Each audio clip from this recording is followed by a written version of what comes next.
Praise the lord. ఈరోజు మీకోసం జీవం గల దేవుని మాట 99వ కీర్తన 6వ వచనము. ఆయన నామమును బట్టి ప్రార్థన చేయు వారిలో సమూయేలు ఉండెను. వారు యెహోవాకు మొరపెట్టగా ఆయన వారికి ఉత్తరమిచ్చెను.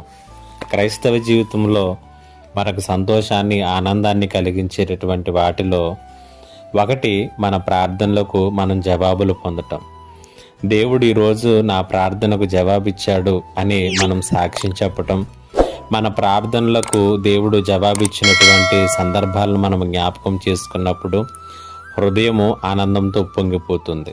99వ కీర్తన 6వ వచనంలో కీర్తనాకారుడు అంటున్నాడు, ఆయన నామమును బట్టి ప్రార్థన చేయవారిలో సమూయేలు ఉన్నాడు. వారు యెహోవాకు మొరపెట్టగా ఆయన వారికి ఉత్తరమిచ్చెను అనేటువంటి మాట తెలియచేస్తున్నాడు.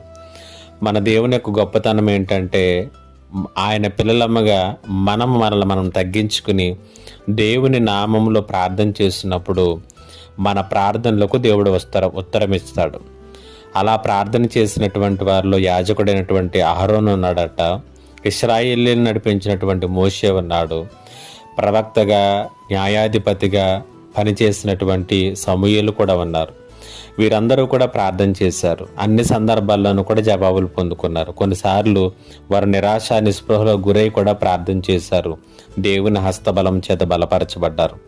ఈ సమయంలో నీవు కూడా ఎలాంటి నైరాశ్యంలో ఉన్నా, నిరాశలో ఉన్నా, ఒత్తిడిలో ఉన్నా, బాధలో ఉన్నా, అనారోగ్యంలో ఉన్నా ప్రార్థన చెయ్యి. జ్ఞాపకం చేసుకో, మన దేవుడు మనం ప్రార్థన చేస్తే మన ప్రార్థనలకు జవాబులు ఇచ్చేటటువంటి దేవుడు.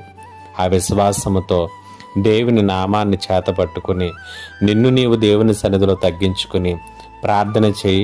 దేవుడు నీ ప్రార్థనకు జవాబులు ఇవ్వబోతూ ఉన్నాడు. దేవుడి మాటల చేత మీ ఆత్మీయ జీవితములను బలపరచునుగాక. ఆమేన్. ప్రార్థన. మహోన్నతుడైన తండ్రి, నీకు వందనాలు. ప్రార్థన గురించి మాకు తెలియచేసి మమ్మల్ని బలపరిచినందుకు నీకు వందనాలు చెల్లించుకొనొచ్చు. ఈ మాటలు ప్రతి ఒక్కరి జీవితంలోనూ ఫలింపచేయమని యేసు నామములో అడిగి వేడుకొనుచున్నాను పరమ తండ్రి. ఆమేన్. మా అనుదిన మాటల ద్వారా మీరు దైనందిన జీవితాల్లో బలపరచబడుతున్నందుకు దేవుడిని ఎంతగానో మహింపరుస్తున్నాం. ప్రతి ఒక్కరు మా ఛానల్ సబ్స్క్రైబ్ చేసుకునండి, లైక్ చేయండి, షేర్ చేయండి. దేవుడు మిమ్మల్ని దీవించునుగాక. ఆమేన్.